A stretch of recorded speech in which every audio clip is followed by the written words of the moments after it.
যদি জেনে যাই আমি এই দেহ ছেড়ে কোথায় যাব, আমি তো আমার অজ্ঞানের মতো পড়ে যাচ্ছি। আমার বাড়ি, আমার গাড়ি, আমার ছেলে, আমার বউ সব ঠিক, কোনো ভুল নেই। ভুল বলছি না, এগুলো ভুল নয়, মিথ্যা নয়, আমি বলছি না এগুলো মিথ্যা, কিন্তু এগুলোর ভেতরে থাকাটাই মিথ্যা।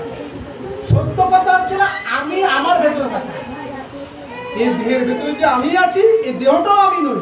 দেহটা যদি আমি হবে, আমি তো চিরকাল দেহ নিয়ে থাকবো না। দেহর ভেতরে আমি আছি, এই দেহটা আমি নই। তাহলে এই আমিটাকেই বোঝার চেষ্টা করবো, এই আমিটাই এই দেহটাকে ছেড়ে চলে যাবো। এই দেহটা আমাকে ছাড়ছে না, দেহটা রেখে দিয়েছে। তাই বলছে ভগবান বলছে খেয়াল রাখতে হবে শরীর। কেন শরীরের মধ্যে খেয়াল রাখতে বলছে? শরীরটা থাকলে পরে তুমি এই দেহের ভেতর থাকবে আর একটু মজা নেবে। মজা নেবে না, শরীর আছে বলে তো মজা নিচ্ছি। একটু খাচ্ছি, পাটা খায়, যারা পাটা খায়, পাটা বেশ স্বাদ করে খায়। তুমি পাটা খাও? খাও পাটা, স্বাদ করে খাও না?